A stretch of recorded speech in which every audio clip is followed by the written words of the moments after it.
từ đẹp phúc nào. Anh em à? Úi giời nhà.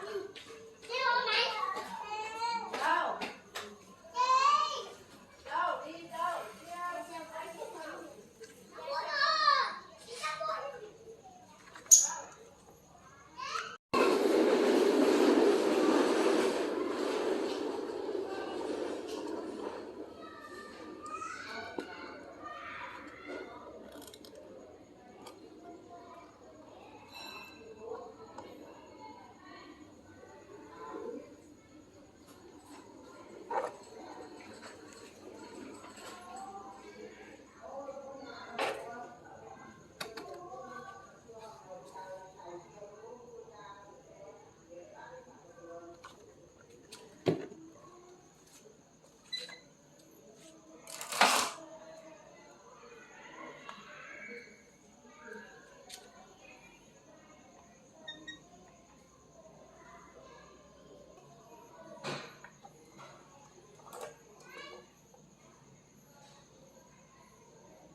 Đưa cũng gọi về tí là mình muốn đi về sao? Đây ông ơi nào.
Mình ngủ chơi bên.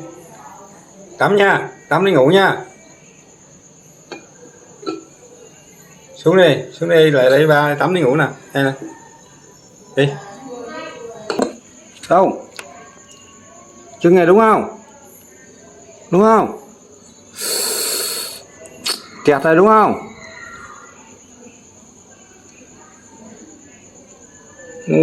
Trời ơi.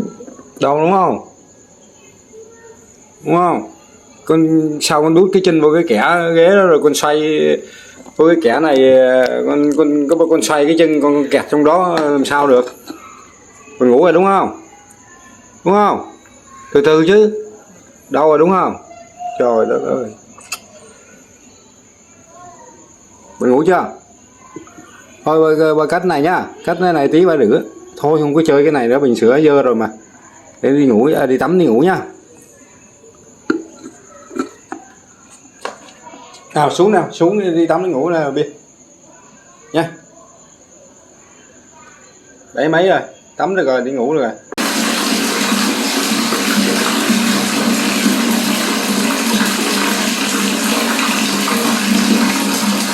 Nào vô tắm đi ngủ rồi.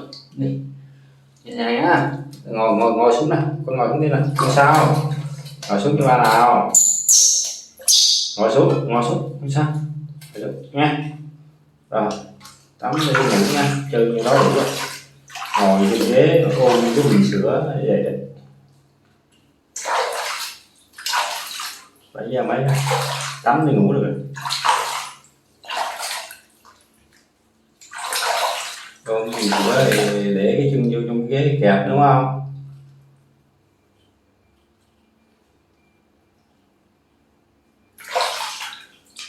Ngồi đây, ngồi im đấy, ngồi im, không có dịch đây ba đấy, rồi ngồi im, giỏi này, không có la nhá.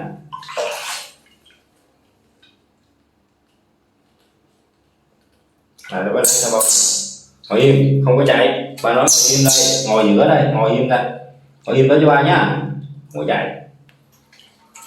Ba nói không có chạy, là nhìn đó hả?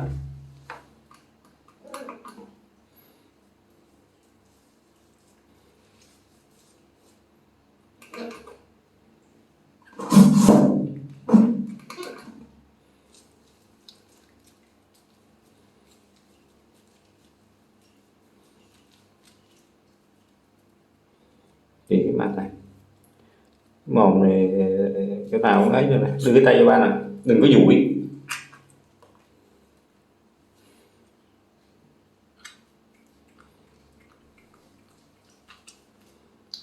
Tay bên này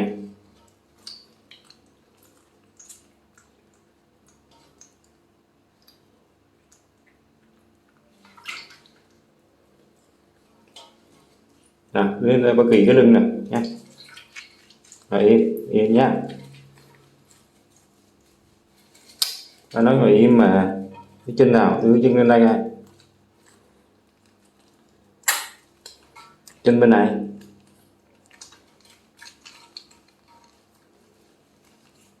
bụng này, gai ngửa lên như bất kỳ cái háng này.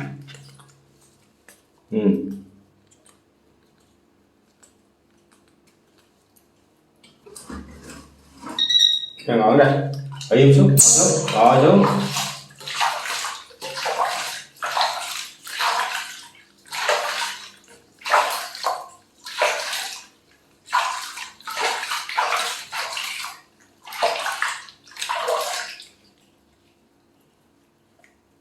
Ngồi xuống này. Thì những người đây không có la gì.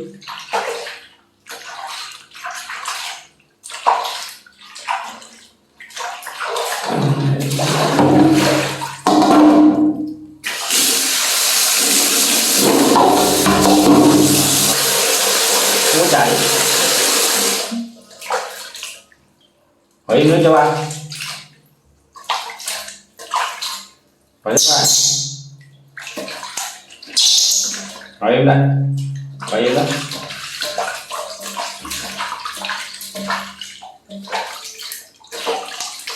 Rồi. Cái khăn nhá.